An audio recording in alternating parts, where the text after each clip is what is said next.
As the chilling moonlight cast eerie shadows through the dense forests of Eastern Europe, our journey led us to a place where history and legend entwined like the gnarled trees that surrounded us. With an air of anticipation, we were about to step into a world suspended in time, a world where whispers of the past lingered in the cold, stone walls of an ancient fortress. "There are many legends that are really on some truth," my companion murmured, breaking the silence that pervaded the night. Today we will consider the story of Dracula. The tale of Dracula, a name synonymous with terror and the supernatural, found its origins in truths that history had not yet forgotten.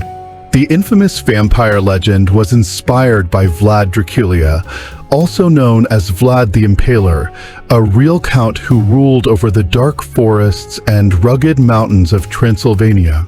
His brutal defense against invading Turks, marked by the harrowing act of impalement, etched a legacy of fear and reverence in the annals of time.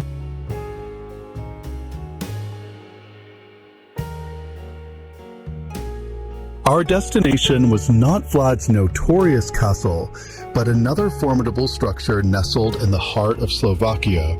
A few hundred kilometers from Vlad's reign, this castle held its own sinister allure.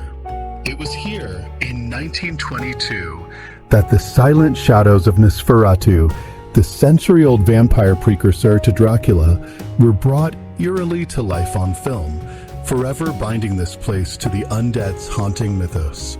As we approached the castle, its silhouette loomed against the indigo sky, a spectral bastion frozen in its medieval grandeur.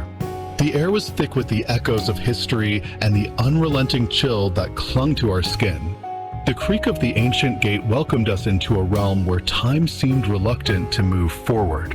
Our footsteps resonated through the labyrinthine corridors as if awakened by the presence of visitors after years of solitude.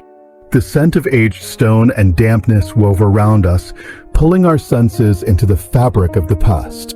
Each chamber we entered was a portal to the forgotten artistry of a bygone era, where the hands of medieval craftsmen had etched their legacy into every alcove and archway.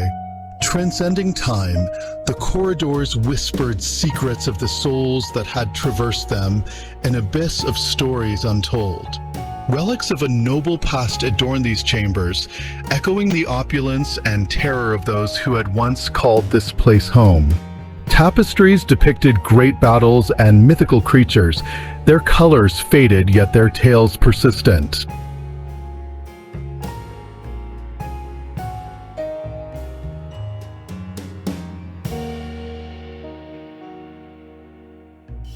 In the silent heart of the castle, we stumbled upon the very space where the pale specter of Nosferatu was summoned to life. The film, an homage to the vampire lore, cast long, insidious shadows on these stone walls, shadows that seemed to pulse with an unholy heartbeat as if the celluloid nightmares had never ceased their dark dance. In these haunting spaces, the boundaries between fiction and reality blurred. The presence of centuries past was palpable, an unseen force that thrummed with an energy neither living nor dead. It was no longer simply a castle, it was a vessel, holding the spirits of stories that transcended human understanding.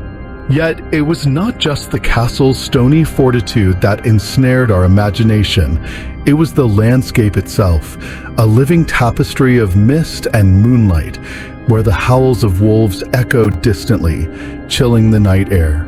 The forest surrounding the castle seemed to pulse with its own mystery, a place where time folded in on itself and the legends of Vlad and Nosferatu found new life amidst the whispers of the wind. As we wandered deeper into the bowels of this medieval fortress, we came upon a hidden chapel, its ancient pews worn by the weight of shadowed parishioners. Flickering candlelight cast wavering halos and illuminated faded, solemn frescoes that seemed to watch us with eyes of another era. Here, the line between the sacred and the profane blurred, enveloping us in an atmosphere of reverence and foreboding. Every stone bore witness to centuries of human experience etched into its fabric, the laughter of children, the cries of the condemned, and the whispered prayers of the faithful, all resonating within these hallowed halls.